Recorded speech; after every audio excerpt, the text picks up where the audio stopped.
Assalamualaikum warahmatullahi wabarakatuh. Selamat pagi dan salam sejahtera untuk kita semua.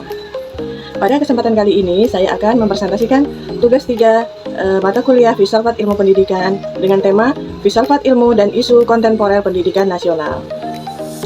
Dengan topik pilar-pilar pendidikan dan relevansinya di era digital. Perkenalkan, nama saya Zahratul Jannah, NIM 858458187, Program Studi Pendidikan Guru, Pendidikan Anak Usia Dini. Pertama, mari kita pahami dulu apa makna kata pilar. Dalam konteks pendidikan, pilar bisa diartikan sebagai dasar, tiang penyangga, atau fondasi untuk menopang seluruh bangunan sistem pendidikan. Bangunan butuh tiang yang kokoh agar tidak roboh.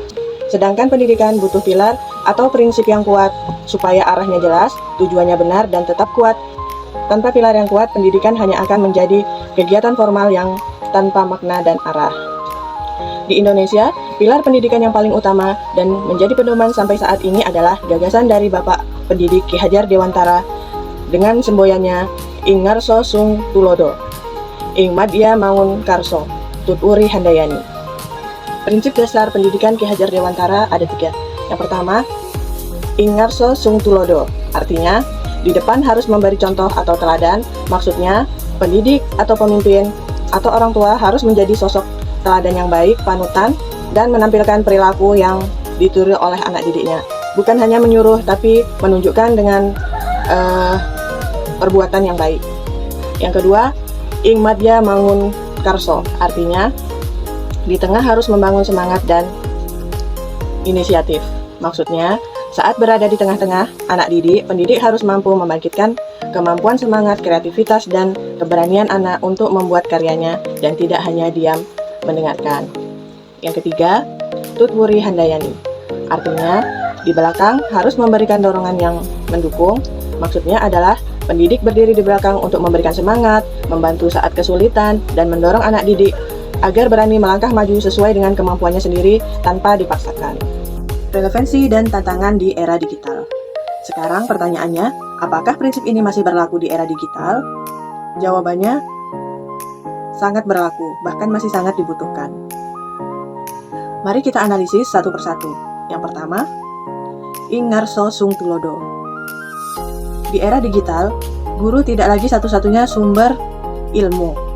Anak bisa mendapatkan informasi dari mana saja, contohnya dari YouTube, media sosial lainnya, internet, dan lain sebagainya. Maka tugas guru memberikan contoh bukan lagi dengan cara menghitung atau menulis saja, tetapi dengan contoh berpikir kritis, cara menyaring informasi yang benar dan salah, cara beretika saat berkomunikasi di dunia maya. Kalau gurunya bijak menggunakan teknologi, murid pun akan meniru kebijakan itu. Tantangannya adalah banyak di luar sana informasi yang salah ataupun negatif di luar sana.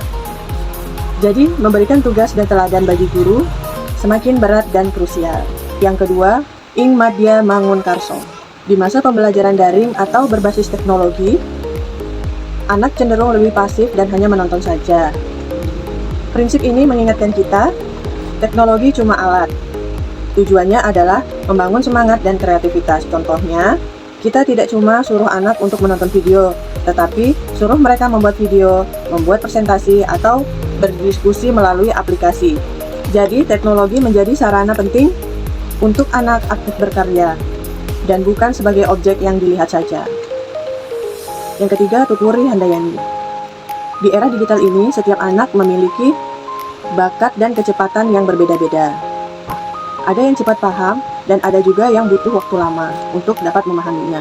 Prinsip ini mengingatkan kita bahwa jangan menyamaratakan semua anak. Guru harus dapat mendeteksi potensi masing-masing dari setiap anak, memberi bantuan sesuai kebutuhan, dan mendorong mereka menuju sesuai jalan mereka sendiri. Tantangannya kadang berupa sistem yang begitu cepat dan seragam. Kadang kita lupa memberikan dukungan atau perhatian secara pribadi kepada anak tersebut.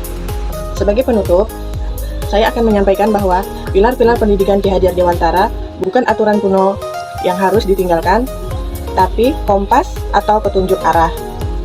Teknologi dan zaman boleh berubah dengan sangat cepat, tapi tujuan pendidikan harus tetap sama, membentuk manusia yang berilmu, berkarakter, mandiri, dan berguna.